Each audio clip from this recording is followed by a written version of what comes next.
Hello, so we have this PC, and let's say if you power on,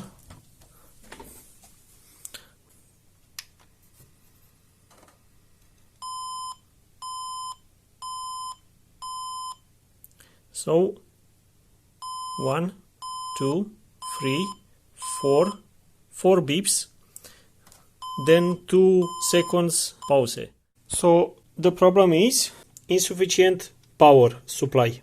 Okay, this is for 4.7 amps, like 90 watts, and we need to have a bigger one, not below 135 watts.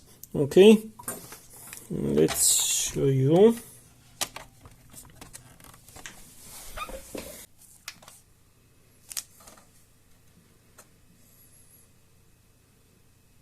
Okay, so no error.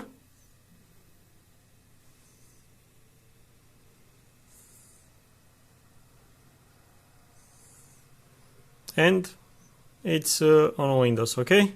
So, problem is power wattage. Okay, that's it. Thanks for watching. Bye.